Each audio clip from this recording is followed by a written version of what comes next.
En février 1939, chassés par les troupes du général Franco, 500 000 réfugiés espagnols passent la frontière française.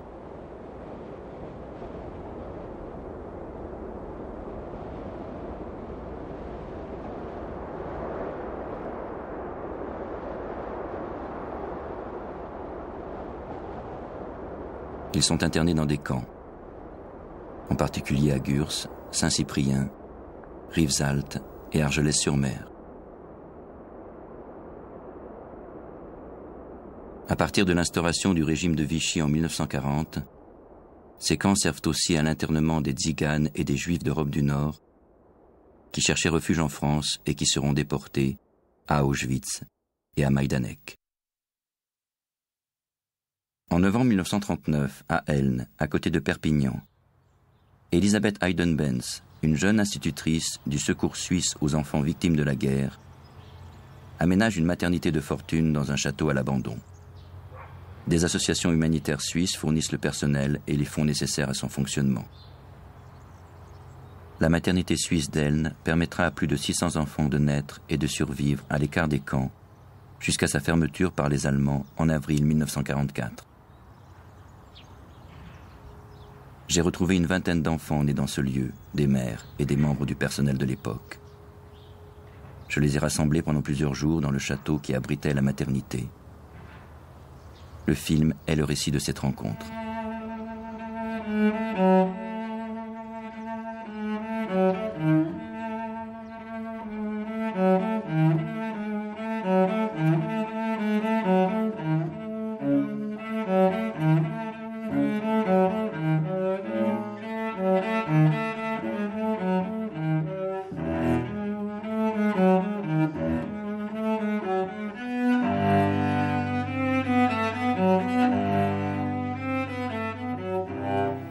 Mes parents venaient de Pologne il y a très très longtemps et ils se sont mariés en Allemagne. On vivait à Leipzig en Allemagne.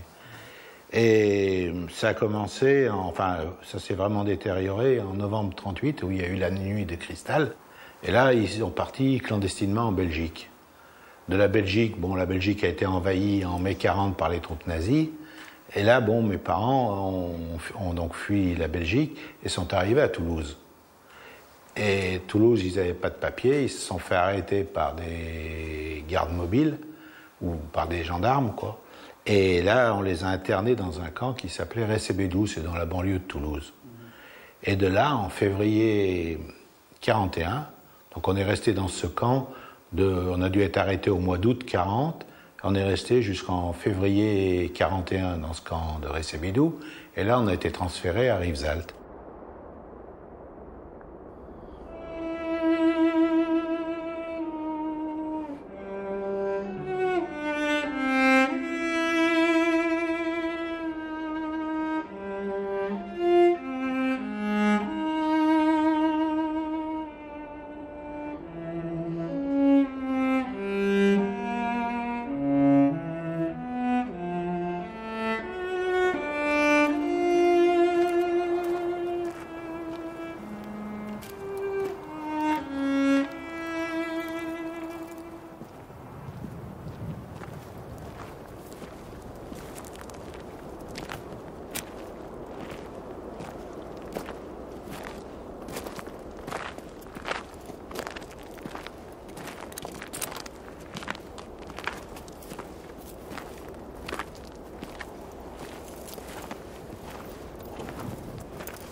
La vie à Rivesaltes, c'était quelque chose d'épouvantable.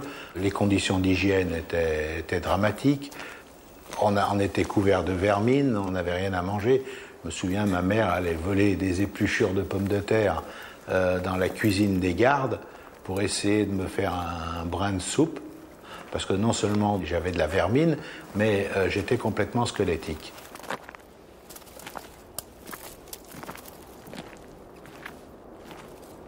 Et fin 1942, ma mère m'a confié à l'OSE, qui était l'œuvre de secours de l'enfance. Il y avait la CIMAD, il y avait les Quakers qui essayaient de sortir les enfants du camp. Et alors, ils m'ont mis à Elne, à la maternité.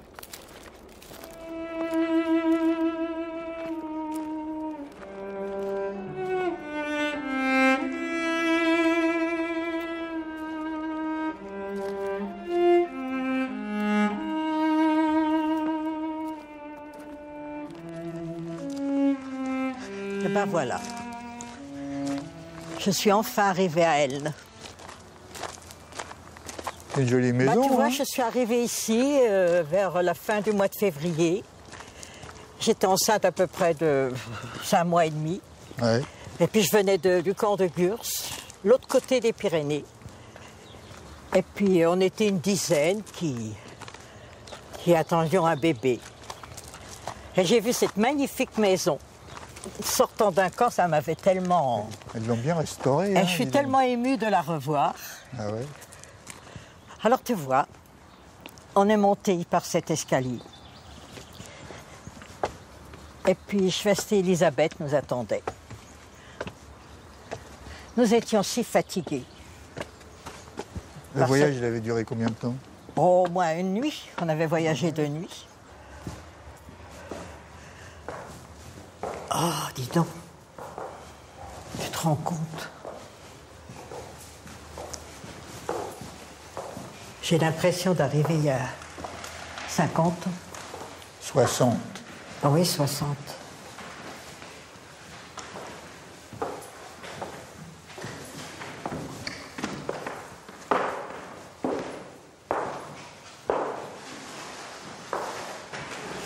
Oh, le canigou. C'est la première chose quand j'ai regardé, il était enneigé comme ça.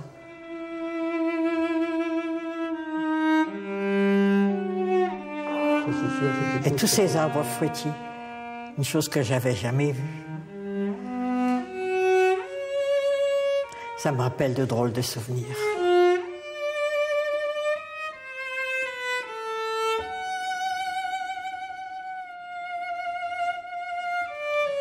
Ça s'appelait Bilbao. Toutes les pièces avaient le nom de province d'Espagne. Et où c'était, de quel côté? Et voilà. Voilà, là, celle-là, je la reconnais. Ça, c'était la nurserie. Seulement, les bébés, la nuit, ils étaient seuls. Là. Des fois, on s'inquiétait, on disait, mais... Voilà, il y avait plein de corbeilles. Il y a eu jusqu'à 20 corbeilles, peut-être plus. Peut-être plus. Là, il y avait la table à langer. Et c'était le corbeille à osier qu'on nous avait donné, un osier, genre d'osier, je ne sais pas, avec des petites paillasses. Et elles étaient toutes comme ça. Il y avait des parois de radiateur, je ne sais pas. Et elles étaient tout le tour. Et toi, ta place était là, je te vois encore. Et c'était tout de corbeilles comme ça qu'après nous avait donné. Nous avions pour les emporter au camp, heureusement. Et tu te rends compte, quand on est arrivé là, dehors, des fois, tous ces bébés qui pleuraient, tout ça, mais c'était extraordinaire. Ben oui, il y a des choses qu'on oublie, il y a des choses qu'on ne peut pas oublier. Par exemple, quand on est parti de Barcelone, le jour du départ, il y a 63 ans de ça. Eh bien, on dirait qu'il y a peut-être 10 ans. Je me souviens, on était en train de travailler, j'avais un atelier de couture, et j'avais des filles qui venaient, enfin des ouvrières, des filles qui venaient apprendre. Et quand elles sont arrivées, on savait que ça marchait mal depuis 15 jours.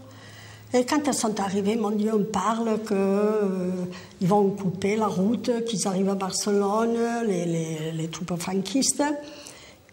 Et finalement, c'est vrai que depuis un moment, on habitait en banlieue de Barcelone, il y avait des troupes qui passaient de temps en temps, 2 ou 3 soldats à la fois, des fois un tout seul, qui passaient dans la rue, mais pressés.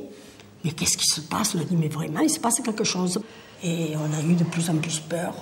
Finalement, mon frère, il a pu avoir un camion, et 11h du soir, on partait. Mais il a fallu organiser vite, 2 sacs, une valise, enfin, vous savez ce que c'est. Hein?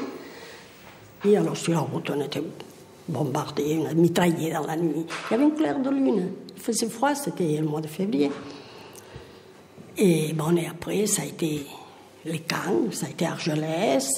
Et les camps, ça a été encore autre chose, parce qu'on ne croyait pas on ne savait pas, on croyait passer à la France, parce que quand une fois qu'on a passé, on a dit ouf, c'est pas qu'on voulait aller en France spécialement, mais on se disait, bon, le bombardement, tout ça, c'est fini. Et ils étaient obligés, bien sûr, on était combien de milliers, on a été arrêtés à Argelès. Alors bon, finalement, là, ça a été très dur, parce que on a eu très peur, et finalement, il a fallu rentrer au camp, parce que c'est là qu'ils donnaient le pain. On allait chercher de l'eau dehors. Et après, ils nous ont mis des pompes. Mais des pompes à 30 mètres sur la plage, à 30 mètres de la mer, des vagues, là. Et l'eau était salée, était bon, ça a été la maladie, ça a été tout ce que vous voudrez.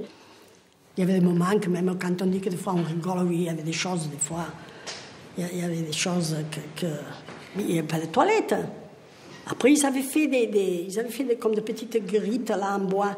Mais qu'est-ce que voulaient les gens? S'il y avait, je sais pas, même 50 mètres, les gens ne pouvaient pas y arriver. Ceux qui étaient vraiment malades, ils ne pouvaient pas y arriver. Alors vous voyez les gens, enfin, c'est affreux. Après, on s'est rendu compte que j'étais enceinte. Alors là, pour faire la layette, bon, dans la maison, j'avais emporté, je ne sais pas quoi, une chemise de nuit, que j'avais coupé des petites brassières. Mon métier, c'était en couture, encore, je n'étais pas métier de ce côté-là. Petites brassières. Et j'avais une boîte de fil que j'avais emportée dans la maison, ces attaches, une boîte de fil avec mon métier. Je ne sais pas pourquoi, j'avais cette boîte de fil. Et il y avait des tubinaux de cordonnées.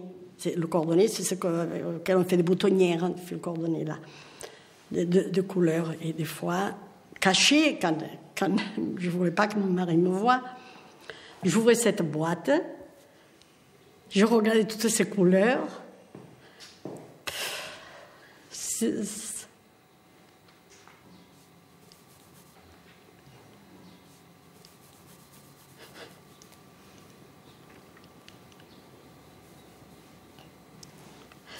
Enfin, j'avais la chance d'avoir ce fil. J'avais fait les brassières, mais autour des encolures et des poignets, je ne pouvais pas laisser un simple roulet. J'aimais les choses jolies. Alors avec ce fil, je voulais faire un petit picot, quelque chose. Alors avec mon mari, je dis, écoute, mon mari me dit, je te ferai des aiguilles à tricoter, je couperai des barbelés, je te ferai des aiguilles à tricoter. Alors il m'a fait un crochet, que voilà, avec un morceau de barbelé. Il fallait qu'il soit très fin pour pouvoir faire un picot dans les roulets, là, que c'était très joli. Je faisais petit jour, alors ça m'avait fait passer presque un bon été. Presque un bon été. Voilà, le crochet, il s'était fait prêter une lime. Et il fallait qu'il soit très fin pour pouvoir faire un picot. Pour pouvoir faire le picot. C'est un crochet. Les aiguilles, je les ai jetées, c'était jamais comme de fer aussi. Ah oui, les pointures, les premières aiguilles, les plus fines, les plus...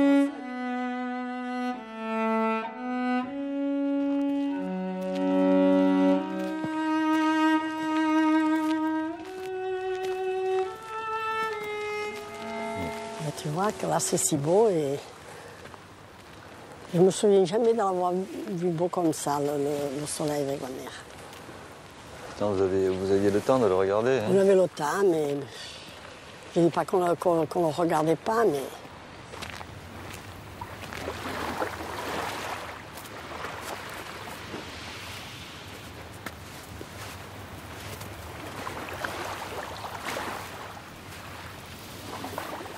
Ce que je sais, qu'il y en avait qui voulaient... Je sais qu'on l'a vécu, qu'il y en avait qui perdaient la tête parce qu'ils voulaient partir au Mexique et s'inscrivaient, ou je sais pas, en Amérique, n'importe où. On s'inscrivait de partout, on s'en allait n'importe où.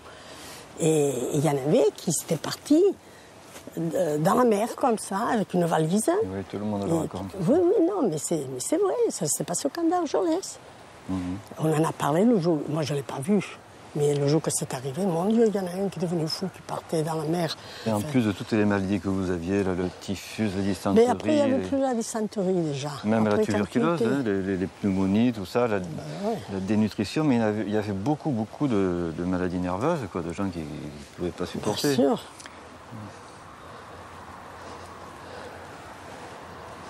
Par contre, tu vois, manger ça, ça n'avait rien à voir. Tu étais plus que dégourdi, tu te portes bien, tu étais plus que dégourdi. Ça, c'est grâce à la maternité, là, hein, parce que... Ah oui, bien sûr. Mais on avait toute la journée, on n'avait rien à faire. On avait toute la journée à s'occuper de toi. Et... Ah oui, la maternité, n'en parlons pas. Ça n'avait pas été ça. Ça n'avait pas été ça, tu ne serais sûrement pas là. Hein. Oui, il disait que la mortalité des bébés était presque de 100%. Hein. Bien sûr. Oui, mais ça, je n'avais pas conscience avant qu'à ce point on a été sauvés par cette maternité, là, parce que...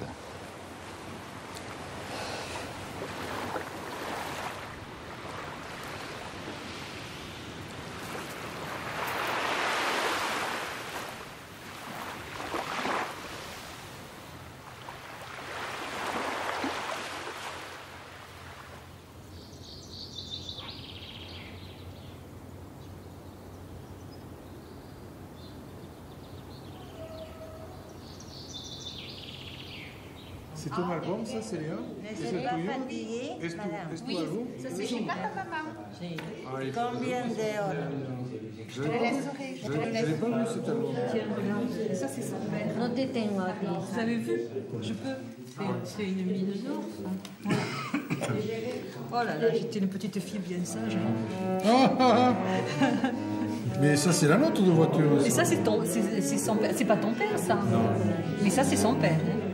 Ça, c'est pas son père, ça c'est... Ah oui, monsieur à côté, c'est ouais. son père. Et ça, c'est notre voiture. Et là, tu as vu, et ça, c'est la mère d'Yvette Planas derrière. Tu sais qui c'est, Yvette Planas? C'est le poissonnier. Ouais. C'est sa mère.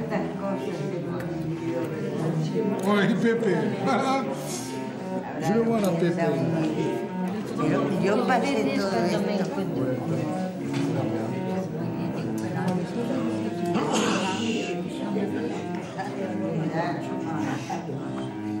Bon, on attendait notre bébé, c'était quelque chose déjà qu'il attardait un peu, le mien, il restait 3 semaines, enfin, je suis restée 3 semaines avant la naissance, mais ça a été bien parce que là j'ai bien mangé et il est devenu un beau bébé, comme on disait, que ça serait un tout petit bébé. Et en somme, 3 semaines après, bon, il y avait eu la fête du jour de l'an déjà, le réveillon, que c'est quelque chose de... Enfin, que j'en ai un souvenir extraordinaire, que j'en ai parlé toujours aux miennes et à des amis et tout. J'en ai parlé toujours de cette maternité. Je crois que c'est quelque chose, même de simple soupe qu'on a mangée, je ne sais pas, que on disait, j'ai fait cette soupe, on l'a mangée à la maternité. C'était quelque chose, je connaissais ça d'ici. Et après, bon, j'ai bien profité, surtout pour le bébé. Mais ça me faisait de la peine, bien sûr. Et dans toutes les lettres, qu'est-ce qu'on disait toujours aux nôtres? On leur disait, nous, on mange si bien. Je savais que mon mari se faisait plaisir si je disais ça, mais en même temps, je me disais dire ce qu'ils mangent.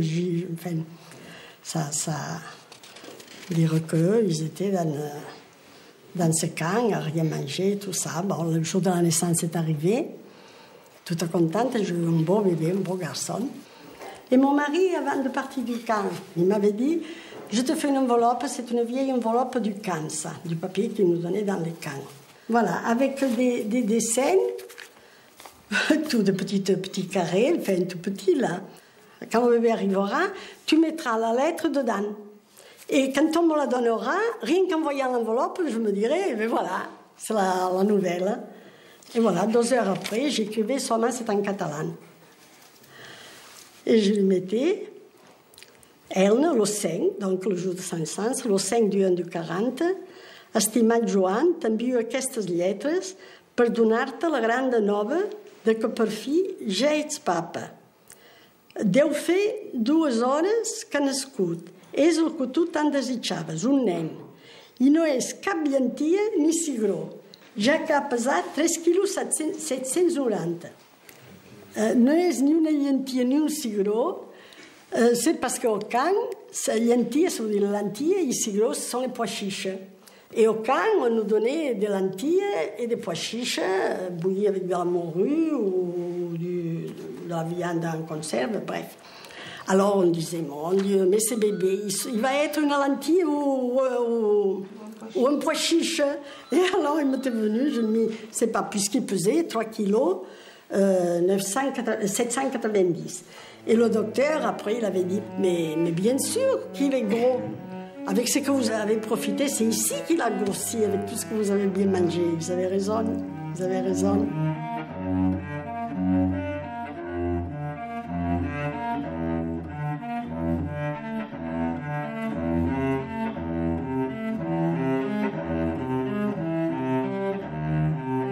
Je suis venue du camp de Gurs, fin février, début mars. Il faisait très froid. Comme c'est dans les basses Pyrénées, hein, c'est vraiment vers Pau. Et on a pris le train de nuit. On est venu à 7 ou 8, tout enceinte. Après une nuit de voyage, on est arrivé à Elne, glacé, épuisé. Et puis après, je suis montée voir Schwester Elisabeth. Je dis Schwester parce que en allemand, les infirmières s'appellent Schwester. Et je l'ai tout de suite appelée Schwester Elisabeth. Je suis montée la voir pour lui dire d'abord que j'étais pleine de poux. Il fallait absolument qu'elle me nettoie ça. Alors elle m'a dit, ne t'inquiète pas, on va s'occuper de toi. Effectivement, elle m'a mis une espèce de produit. 24 heures après, il n'y avait plus rien. Oh, mais ça a été spectaculaire. Et puis, elle m'a soignée. Puis je lui ai dit que j'avais pas l'intention de retourner au camp et que je voulais m'en aller tout de suite.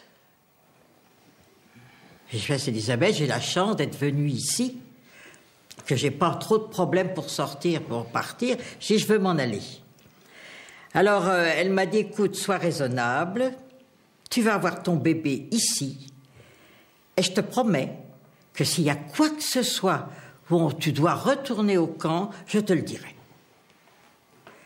Effectivement, dans une ambiance vraiment idyllique, on peut dire les choses comme elles sont, dans cette maternité, venant d'un camp où c'était l'enfer.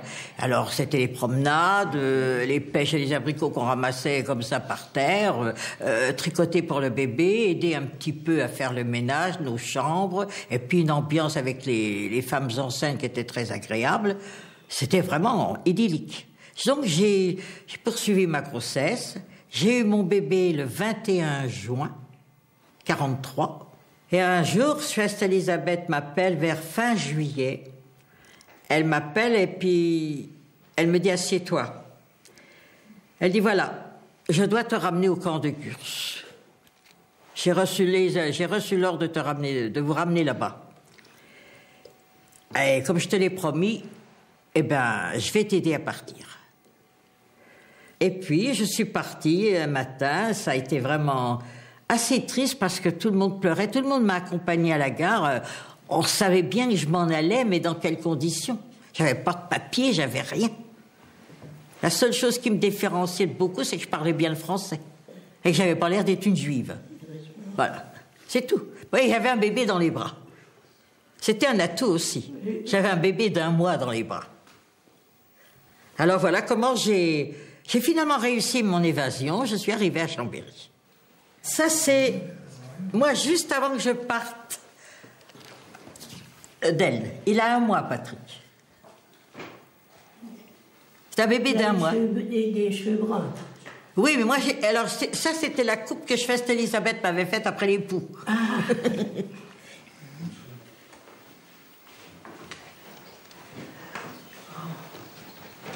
Alors ça, c'est 6 mois à la pouponnière d'Annemasse, tenue aussi par une Suisse. Ah.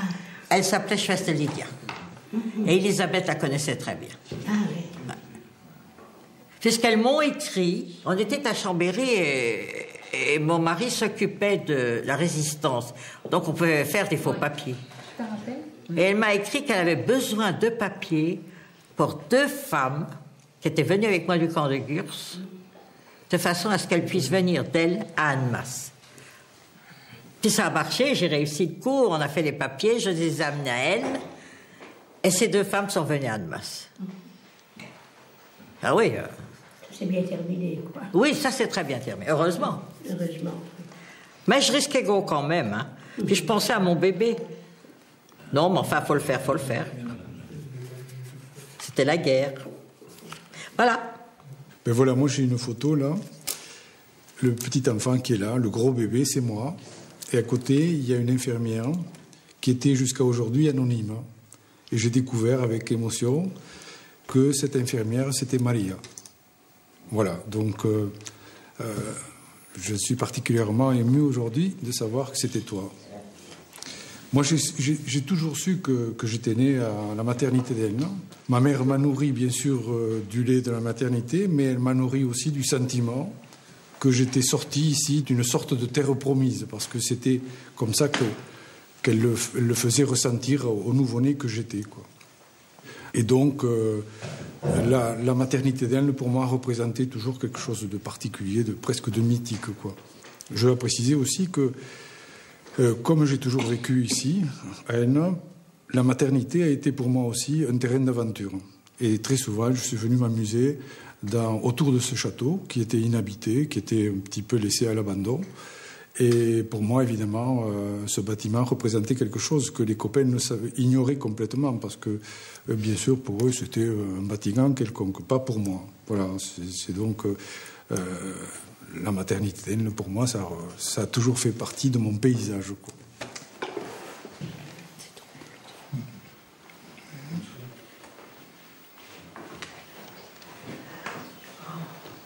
Yo llegué al campo de Argeles-Ulmer. Allí estuvimos durante varios meses con mi marido. De allí nos pasaron al campo de San Ciprián. Ahí ya quedé en estado de mi hijo. Y al poco tiempo me separaron de mi esposo. Se lo llevaron a un campo de castigo. Entonces a mí me pasaron al campo de mujeres. Y así aguanté 7 meses. Hasta que encontré a la señorita Isabel. Bueno, me encontró ella, mejor dicho.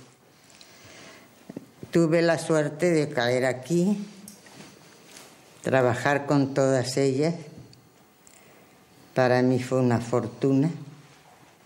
Las comadronas, enfermeras, directivos, toda la gente trabajó siempre con mucho amor. Y eso lo tenemos que llevar siempre nosotras en el corazón. Porque suerte a ellas, hoy tenemos a nuestros hijos y estamos aquí juntos. ¿Mm? Sí. Y olvidar los campos de concentración, olvidarlos no, porque eso no es posible, ¿no? Yo ahí tuve de todo lo que se puede tener y de miserias y de todo. Y eso quizás alguna de ustedes lo haya pasado también.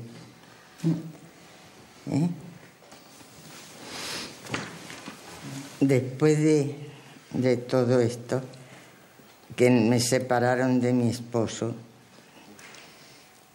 la señorita Isabel y los directivos me ayudaron a que el papá de mi hijo saliera del campo de castigo y se fuera a América. Y así fue, se marchó 1 año antes que yo. Al año me reclamó. Yo no quería irme, no quería dejar la maternidad, pero por otro lado me llamaba mi deber de esposa. Pero llego a América con mi hijo y me encuentro con que mi esposo ya estaba con otra señora esperando un bebé. Me encuentro sola con mi hijo de 2 años y medio ya no lo quise ver más. Y a luchar yo sola en la vida. Se hace la historia.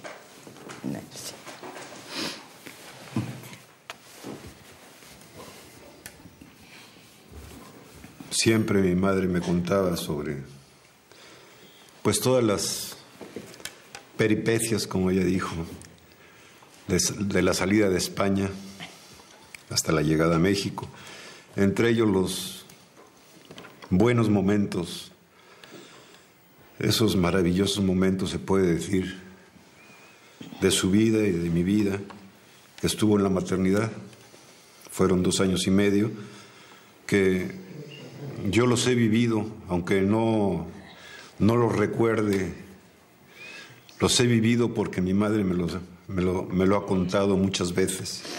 Me lo ha contado como un cuento para dormir, como un cuento a la hora de estar sentados platicando.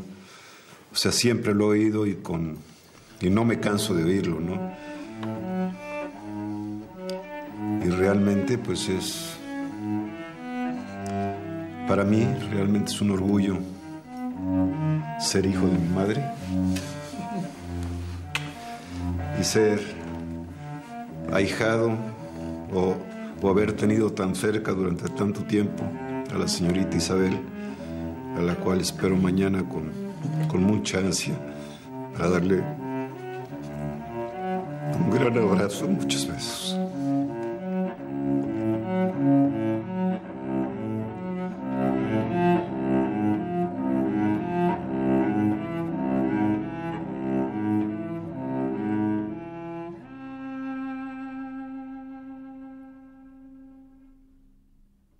Si j'ai été aussi loin dans mes recherches, c'est parce que je n'ai pas accepté que l'on touche à ma mère. Parce que, découvrant ce qu'elle a vécu, découvrant le camp d'Argelès, je ne peux pas supporter qu'on lui ait fait tout ça. Et comme je ne l'ai pas connue, puisqu'elle a été déportée, arrêtée par Paul Touvier en 1944 à Lyon, tout mon vécu est la reconstitution de cette histoire qui dure depuis 61 ans. Donc Vladimir, je suis le fils de Père Lazante et de Vladimir, dont j'ignore le patronyme puisqu'il n'était pas dans le camp. Je suis le petit-fils de Shlomo Zant et Sheba Zant de Varsovie, le neveu de Sarah, qui a été arrêté à Aix-les-Bains, et de Maurice Sand, qui a émigré à New York en 1920. Perla vient en France en passant par la Belgique, est arrêtée en Belgique, amenée directement à Argelès, où elle est enceinte, et Élisabeth vient la chercher, donc enceinte, dans le camp d'Argelès, au mois de novembre 40. Elle accouche, donc je nais grâce à Edith Wild le 30 décembre 40, ici même. Et nous partons, nous sommes internés en mai 41 dans le camp de Rivesaltes, séparés, dans l'îlot K et l'îlot J.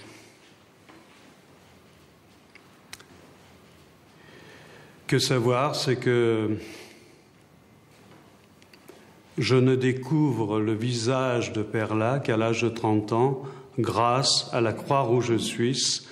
Et donc je ne découvre en fait mes origines qu'à l'âge de 30 ans. Donc cette photo où j'ai toute ma famille, Sheba, ma grand-mère, mon oncle qui part en Amérique en 1920, Sarah, ma tante, qui est déportée en 42, et Perla, donc, qui a 17 ans, là, et maman, Ouais, jolie, hein. voilà, qui est là, qui est très reconnaissable parce qu'elle avait une couleur de cheveux blond-roux, très, très crépue, qui faisait la reconnaître. Et la photographie. Sa maman. Est-ce que tu te rappelles?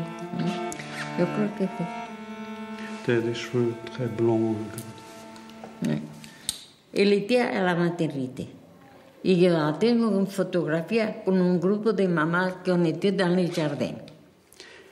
J'ai souvenir que tu parlais qu'il y avait une jeune maman qui avait une chevelure magnifique. Oui, est-ce que ce serait elle? Peut-être, oui. D'ailleurs, le témoin de l'arrestation de Perla me dit « Je me souviens d'elle par la couleur de cette chevelure. » C'est la plus belle. Elle aurait quel âge maintenant? Elle est née en 1913, le 13 mars 1913. Et elle s'est échappée du camp de Rivesaltes en 1942 grâce à Friedel. Elles sont deux à s'être échappées en allant chercher du bois, c'est un prétexte. Oui. Elles sont sorties du camp de Rivesaltes et elle s'est dirigée vers Lyon, je ne sais pas comment. Sí. Junto a ella estoy yo con el embrague.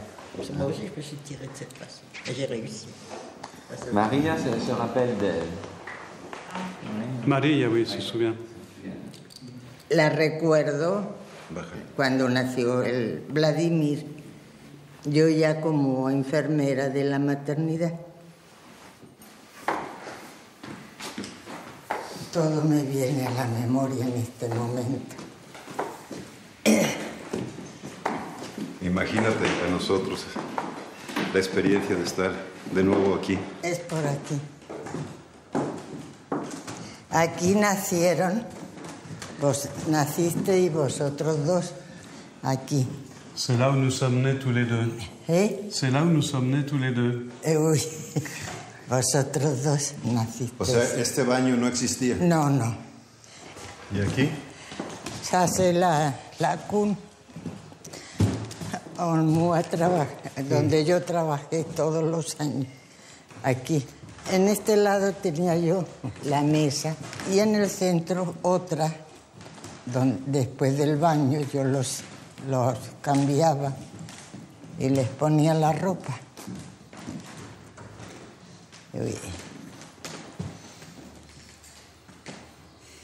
Y aquí había otro pequeño escritorio donde yo, pues si tenía que curar a algún niño o algo, lo hacía.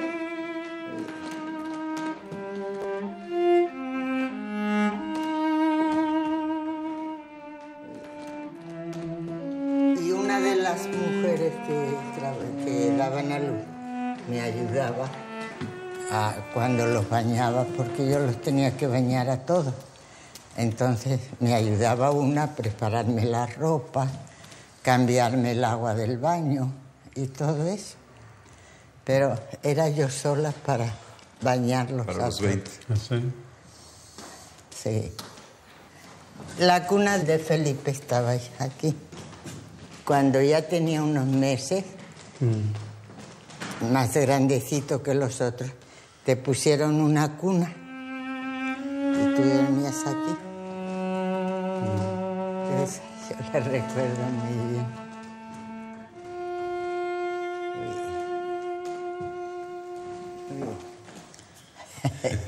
Ay, mami. Ahí veo a los niños uno por uno.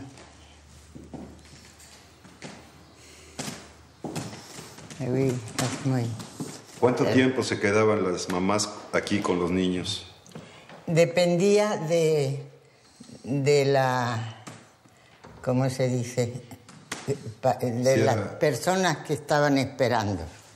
Si había mucha demanda, pues se iban antes. Si se podían quedar más tiempo, aquí se quedaban lo máximo, el más tiempo posible. Sí, porque de aquí iban al campo de concentración, sobre todo a Rivetel.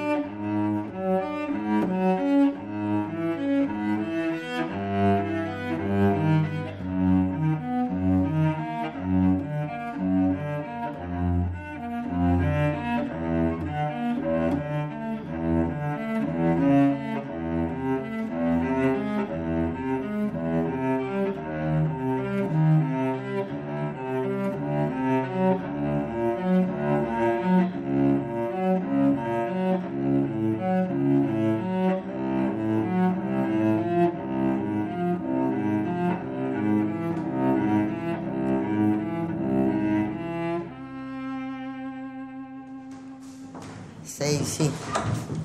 Aquí dormía yo. Estaba diferente, más pequeño. Y había 3 camas. 3 camas. Las ventanas son igual. Yo dormía en la primera. La cocinera dormía en la otra. Y la ayudanta de la cocinera en la otra. Éramos 3. Tenías una vista muy bonita. Y aquí me levantaba y lo que yo te explicaba, abría la ventana y lo primero que veía... Se llama el Canigou. El volcán. Era muy hermoso. Y ahí os bajábamos a los bebés en el verano todos los días debajo de los árboles hasta las 6 o así de la tarde.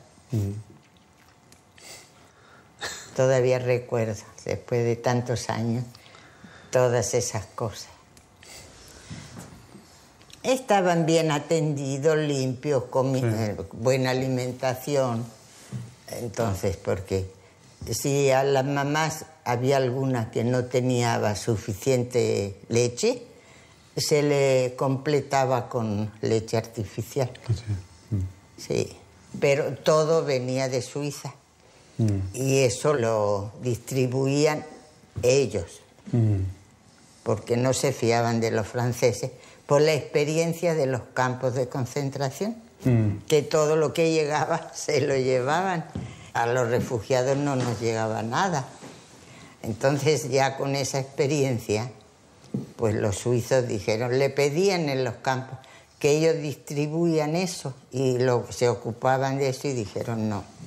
Me comentaste, mamá, en la lista que tú tienes, que muchos niños con nombre español en realidad eran judíos, que les cambiaban el nombre para que no se dieran cuenta. Puede ser que sí, porque aquí no, todos los que estábamos éramos internacionales, o sea que para nosotros no había ni judíos, ni alemanes, ni polacos, ni españoles, eran todos iguales.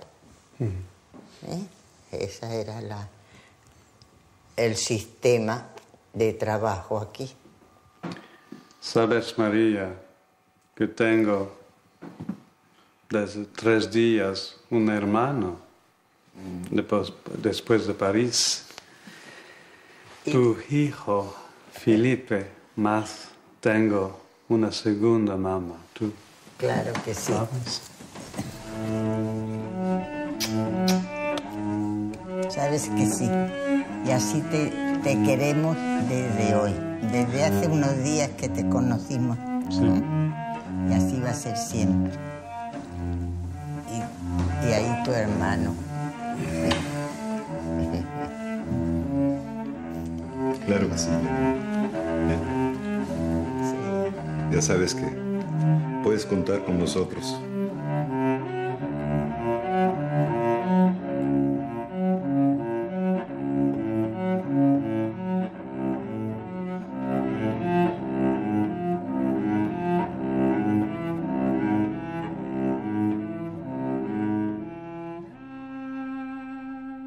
Je m'appelle Anito Tropper. Anito, consonance espagnole, Tropper, consonance d'Europe centrale. Je suis né donc en 1943 à la maternité d'Elne et on m'a déclaré réfugié espagnol de parents nés à Lodge, Espagne. Donc pendant 15 ans, j'ai été considéré comme réfugié espagnol.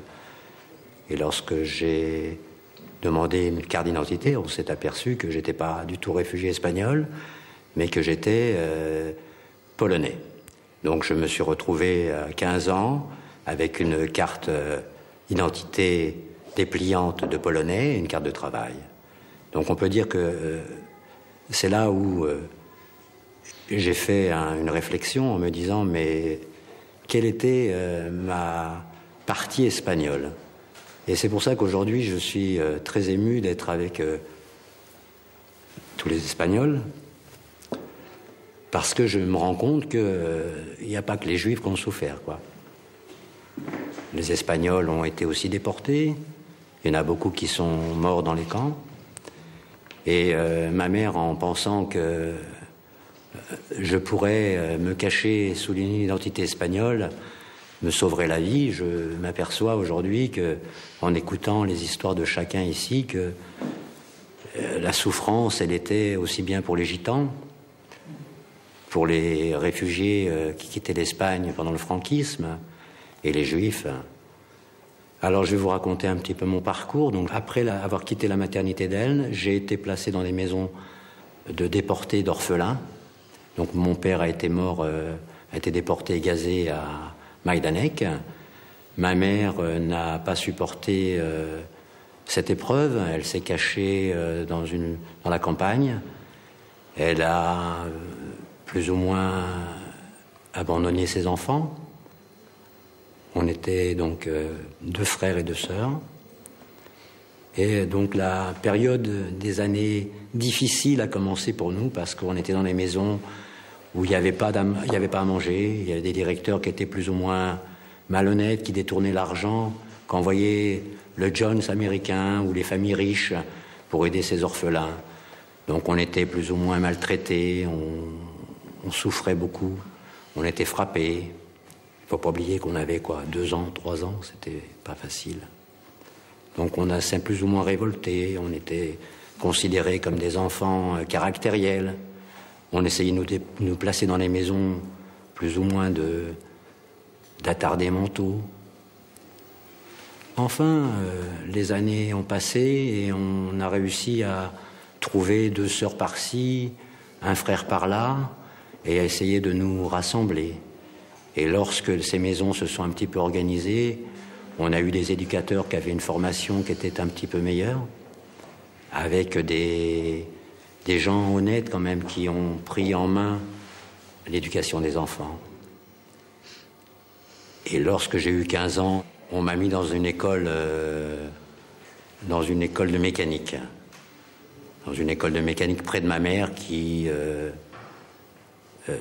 avait sa propre vie. Elle s'était remariée, elle avait un enfant, elle faisait ce qu'elle pouvait pour déjà s'occuper de la seconde famille. La première, elle l'aimait bien, mais on était un peu étrangers, ensemble. Enfin, je me suis échappé de cette maison.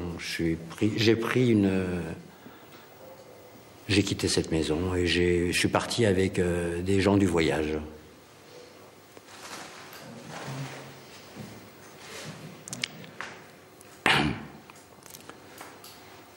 Je suis reparti avec des Espagnols dans les roulottes. Et je suis arrivé à Paris. On a pu se retrouver avec mes sœurs. On a loué un appartement. Donc ça a été la partie des bonnes années, où il fallait faire des petits coups pour arriver à survivre. On organisait des parties de cartes où on essayait de gagner un peu sa vie.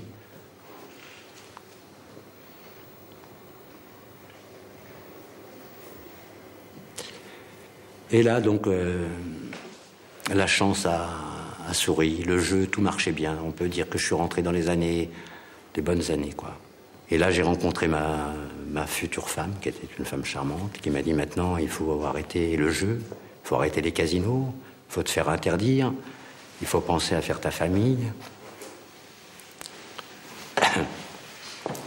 Donc on a eu le premier enfant, plus le deuxième.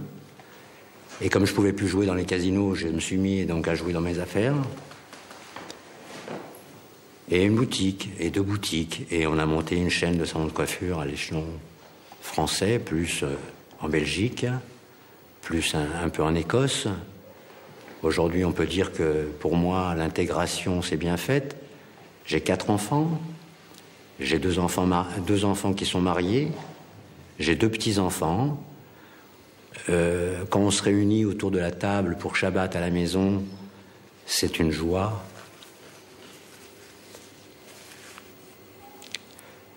Et on se retrouve maintenant à 15, 16, en partant de rien. Je voulais donc tous vous dire, frères espagnols et sœurs espagnoles, que notre parcours est un peu le même et quelque part, il faut occulter cette partie-là et il faut penser à l'avenir et essayer de donner toute la puissance à nos enfants parce que cette souffrance qu'on a pu avoir, pour moi, m'a beaucoup servi, m'a aidé à réussir mon intégration dans la vie sociale. Voilà, je pense que maintenant, tout roule bien pour moi et j'espère que c'est la même chose pour vous.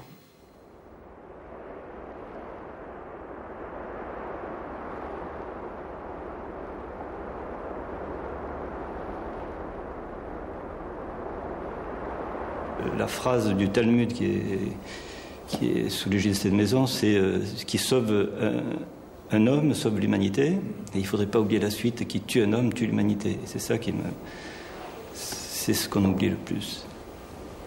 Et quand on réfléchit après à tous ces camps qu'il y a dans le monde entier, on pourrait interroger des millions de gens qui ont vécu des choses pires que mes parents même. Et le résultat, c'est que ça se perpétue toujours. Je ne sais pas s'il faut être pessimiste, mais enfin, de ces leçons d'humanité qu'on devrait tirer, il n'en sort absolument rien. C'est-à-dire que les choses se perpétuent. De temps en temps, il y a des courants comme ça de pensée. Je ne sais pas pour se donner une bonne conscience, c'est une nécessité aussi, qui fait qu'on fait parler des gens de leur pauvre histoire, qui sont à pleurer, mais il ne se passe rien après, et tout est à recommencer. Moi, c'est ce que je trouve vraiment le plus difficile dans tout ça.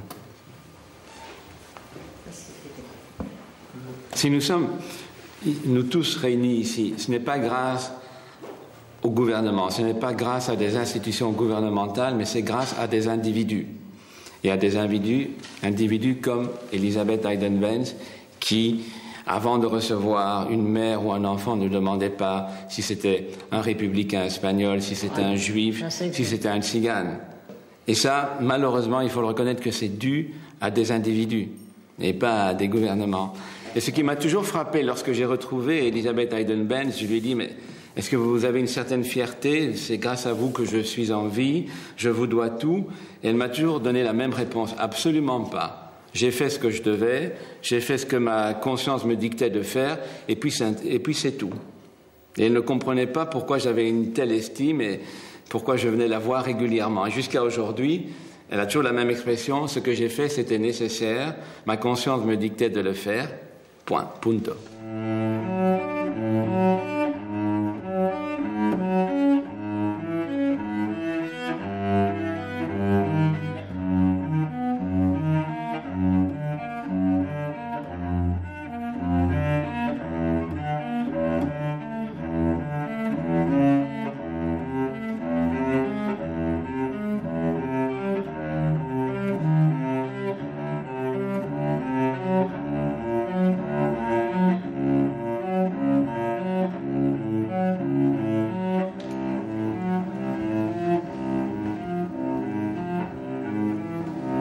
Estoy muy contenta de ver tantos y tantas madres aún que viven.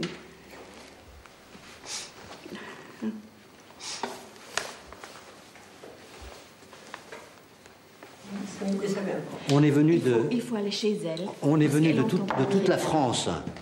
On est venu de toute la France, de Mexico, on est venu de tout le monde entier. Ils sont de Mexico. Oui. Pour vous remercier, pour vous dire merci des risques que vous avez pris pour sauver les enfants. Moi, je n'ai pas eu des risques. Si, écoutez, moi, j'ai la preuve que vous m'avez fait des faux papiers et que madame aussi avait des faux papiers. Et c'est comme ça qu'aujourd'hui, je peux venir vous remercier, vous honorer et vous dire toute l'admiration que j'ai pour vous. Voilà. Merci. Je m'appelle Anito Troper, ma mère Laia Ocon, que vous avez aussi aidé à se sauver Où est-ce qu'elle était allée? Au camp, à Rivesaltes? Elle était à Rivesaltes. Oui. Vous l'avez fait sortir du camp pour accoucher. Oui. Et ensuite, vous lui avez dit, il ne faut pas rester là, il faut partir vous cacher. Et elle m'a raconté ça, et vraiment, je vous remercie. Ce sont des choses que je ne me rappelle plus. Je vous le rappelle, moi. Oui. C'est très important. Il y a une petite histoire, un jour à une Espagnole, on lui dit « Comment te llamas ?» La niña dice « Yo me llamo como mi país, Esperanza ». Même pour moi, vous êtes l'espérance de l'humanité. Thank you.